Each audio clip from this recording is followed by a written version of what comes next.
आज मैं आपके साथ बात करने वाली हूँ कि जब भी कभी हम ग्रीन लीफी वेजिटेबल्स को कुक करने का या फिर खाने का सोच रहे हैं तो उससे पहले हमें किस चीज़ों का ध्यान देना चाहिए। तो आज मैं आपको बताऊंगी ऐसे 8 डोंट्स जो आपको ग्रीन लीफी वेजिटेबल्स को कंज्यूम करने से पहले ध्यान देने चाहिए। मेरा नाम है डॉक्टर सोनल भटनागर एंड स्वागत है आप सबका मेरे यूट्यूब चैनल पे doctor Sonal health revival.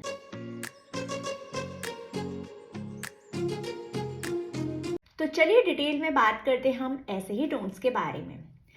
The first don't is जब भी कभी आप ग्रीन लीफी वेजिटेबल्स को बनाने का सोच रहे हैं तो इस चीज़ का ध्यान दीजिए कि क्लीनिंग जो भी होगी वो हॉट वाटर में ना करके आप कोल्ड वाटर में करें। ऐसा करने से जो नेचुरल न्यूट्रिशनल इंटीग्रिटी होती है पर्टिकुलर ग्रीन लीफी वेजिटेबल्स की वो मेंटेन रखती है।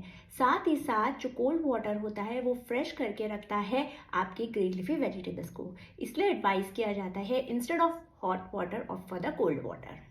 दूसरा डोंट है जब भी कभी आप कुकिंग कर रहे हैं तो बॉइलिंग मेथड ना चूज करके आप स्टीमिंग या फिर सौते मेथड को यूज़ करिए। अगर हम कोई भी ग्रीन लीफी वेजिटेबल्स को बॉइलिंग वाटर में डाल देते हैं तो because of the excess heat जो भी न्यूट्रिशन होते हैं उस पर्टिकुलर ग्रीन लीफी वेजिटेबल्स के वो लीच आउट हो जाते हैं इन द बॉइलिंग वाटर। इस तरीके से जो ग्रीन लीफी वेजिटेबल है वो अपनी न्यूट्रिशनल इंटीग्रिटी को लूज कर देती है। द थर्ड डोंट इज जब भी कभी आप कुक कर रहे हैं ध्यान दीजिए कि कोई भी ग्रीन लीफी वेजिटेबल्स को लो कुकिंग मेथड पे ही बनाएं। हाई या फिर ओवर कुकिंग करने की वजह से जो न्यूट्रिशनल प्रॉपर्टी है ग्रीन लीफी वेजिटेबल की वो लॉस हो सकती है। फोर्थ डोंट इज जब भी कभी आप ग्रीन लीफी वेजिटेबल्स को ऑप्ट कर रहे हैं बनाने के लिए ध्यान दीजिए कि आपको एक पर्टिकुलर टाइप के वेजिटेबल से स्टिक ना रहें। डिफरेंट टाइप ऑफ वेजिटेबल्स आप ऑप्ट करें because her different green leafy vegetables जो होती हैं वो डिफरेंट डिफरेंट टाइप के विटामिन मिनरल्स ऐड करती है आपके डेली रूटीन में। The fifth and the most important don't is जब भी कभी आप कुकिंग के लिए ग्रीन लीफी वेजिटेबल्स को ऑप्ट कर रहे हैं तो ध्यान दीजिए कि आप उसके जो लीव्स हैं उस पर सिर्फ स्पेशल फोकस ना करके उसकी जो स्टेम्स या फिर स्टॉक्स हैं उसको भी आप यूटिलाइज करें आपके मील में। फॉर एग्जाम्पल अगर मैं आपको बताऊं कि अगर हम कॉलीफ्लावर की बात करते हैं तो कॉलीफ्लावर का जो फ्लावर वाला पार्ट होता है उसे तो हम डेफिनेटली कंज्यूम करते ही हैं बट बहुत बार ऐसा होता है कि उसके नीचे की जो स्टेम होती है उसे हम डिस्कार्ड कर देते हैं। बट हमारे लिए जानना ज़रूरी है कि जो स्टेम होती है उसके पास हाई लेवल का डाइटरी फाइबर होता है जो हेल्प करता है डाइजेशन में and in the bowel movement. तो जो भी पर्सन सफ़र कर रहे हैं कॉन्स्टिपेशन से या फिर सीवियर टाइप ऑफ पाइल से तो उनको इस तरीके की हैबिट को डेफिनेटली ऐड करना चाहिए अपने डे टू डे रूटीन में। Then comes don't use the aluminium vessels.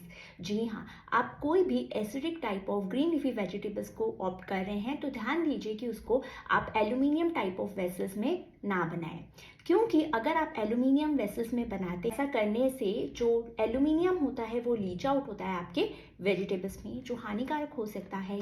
Then comes don't look for the only fresh vegetables. बहुत बार ऐसा होता है कि सीज़न नहीं होता है या फिर फ्रेश वेजिटेबल्स जो हैं वो अवेलेबल नहीं होती है तो उसमें हमें इस चीज़ का ध्यान देना ज़रूरी है कि जो फ्रेश वेजिटेबल्स तो इस चीज़ में हमें इस चीज़ का ध्यान देना चाहिए कि instead of avoiding the green leafy vegetables हम फ्रोजन वेजिटेबल्स को ऑप्ट करें। फ्रोजन वेजिटेबल्स जो होती हैं वो भी अच्छी क्वालिटी की न्यूट्रिशनल वैल्यू को कैरी करती है इसलिए हम जब भी कभी हमारे पास फ्रेश वेजिटेबल्स अवेलेबल नहीं है तो हम फ्रोजन वेजिटेबल्स को भी ऑप्ट कर सकते हैं। द लास्ट डोंट इज जब भी कभी आप कुकिंग मेथड यूज कर रहे हैं तो ध्यान दीजिए instead of adding lots of salt आप ट्राई करिए कि आप उसे रिप्लेस करिए with different type of herbs. Different type of herbs and spices को ऐड करने से आपकी फ्लेवर तो बढ़ेंगे ही साथ उसमें जो सोडियम कंटेंट है वो भी रिड्यूस हो जाएगा जो आपके ओवरऑल हेल्थ में आपको हेल्प आउट करेगा। तो आज मैंने अपने सेशन में आपको बताया कि ऐसे कौन से छोटे छोटे डोंट्स हैं जो हमें पता होने चाहिए बिफोर कुकिंग और before consuming the green leafy vegetables. अगर आपको मेरा ये सेशन अच्छा लगा है तो लाइक शेयर एंड सब्सक्राइब करना ना भूलिए ताकि इसी तरीके के इंफॉर्मेटिव सेशंस मैं आप तक लाती रहूं।